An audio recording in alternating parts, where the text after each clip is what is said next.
الرحمن الرحیم وبہ نستعین والصلاة والسلام علی خاتم النبیین محمد وآلہ وصحبہ اجمعین اما بعد۔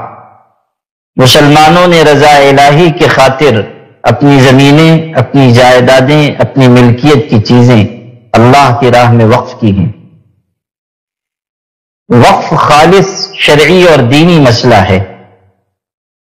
ہمارے ملک میں جو وقف ایکٹ بنا ہوا ہے وہ وقف جائیدادوں کو ریگولیٹ کرنے کے لیے بنا ہوا ہے، اور 1995 کا جو وقف ایکٹ ہے جس میں کئی مرتبہ ترمیم کی گئی ہے، وہ وقف جائیدادوں کے تحفظ کے لیے بڑی حد تک کامیاب ہے، اگرچہ کہ اس میں بھی کچھ خامیاں اور کمزوریاں ہیں۔ لیکن گورنمنٹ آف انڈیا نے حالیہ دنوں میں جو وقف ترمیمی بل پارلیمنٹ میں پیش کیا ہے، اس کے مشمولات نہایت خطرناک ہیں اور وقف ایکٹ کی خوبیوں کو ختم کر دینے والے ہیں۔ یہ وقف ترمیمی بل ایسا ہے جس کی وجہ سے وقف جائیدادوں پر قبضے کی راہ ہموار ہوگی۔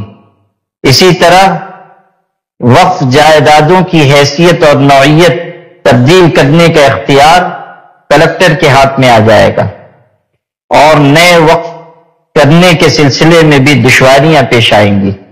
اسی لیے آل انڈیا مسلم پرسنل لا بورڈ اور تمام دینی اور ملی جماعتوں اور تنظیموں نے حکومت ہند سے یہ مطالبہ کیا ہے کہ اس وقف ترمیمی بل کو واپس لیا جائے۔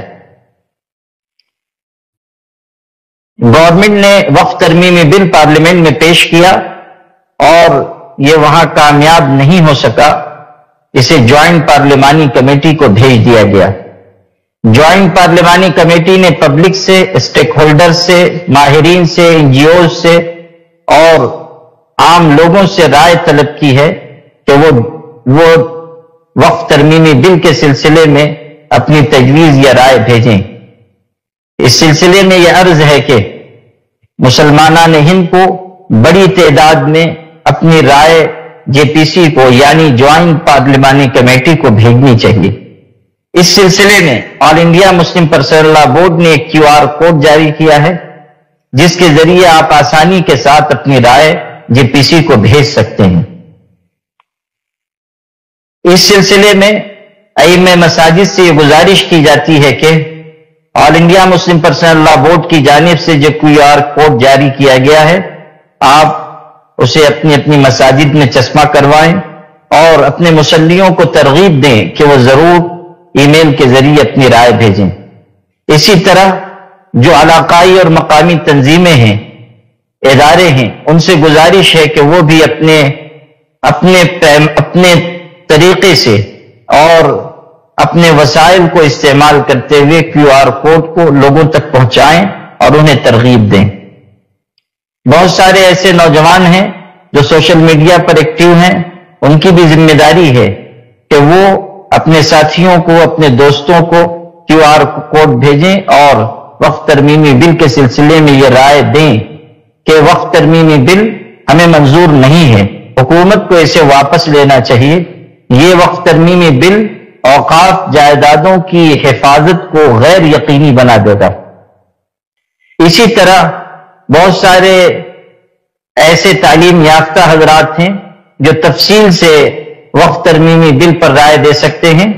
چونکہ جوائنٹ پارلیمانی کمیٹی نے این جی اوز سے، ماہرین سے بھی رائے طلب کی ہے، اس لیے وہ تفصیل سے اپنی رائے لکھ کر بھیجیں، ایسی ان سے گزارش کی جاتی ہے۔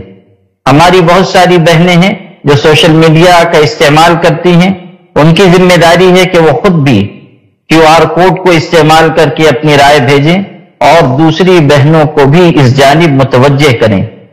جمہوریت میں اٹھے ہاتھوں کی قیمت ہوتی ہے، گرے ہاتھوں کی کوئی قیمت نہیں ہوتی، اس لیے ہمیں پوری ذمہ داری کے ساتھ اپنے حق کا استعمال کرتے ہوئے اپنی رائے دینی چاہیے اور وقف جائیدادوں کی حفاظت کے لیے آگے آنا چاہیے۔ تھوڑا وقت، تھوڑی صلاحیت، تھوڑا سرمایہ ہمیں اس کام پر لگانا چاہیے۔ آنے والے جمعہ کو بھی ہمیں استعمال کرنا ہے۔ اسی موضوع پر خطبہ مسجدوں میں تقریر کریں، خطاب کریں، لوگوں کو ترغیب دیں اور جس طرح پچھلی مرتبہ یونیفارم سول کوڈ کے بارے میں مسلمانان ہند نے اپنی بیداری اور اپنی حساسیت کا ثبوت دیا تھا، اس مرتبہ بھی انہیں اس کا ثبوت دینا چاہیے اور اس مہم میں پوری طرح شریک ہونا چاہیے۔ اللہ تعالی ہم سب کا حامی و ناصر ہو اور اس ملک کی اور ہم سب کی حفاظت فرمائے۔ والسلام علیکم ورحمۃ اللہ وبرکاتہ۔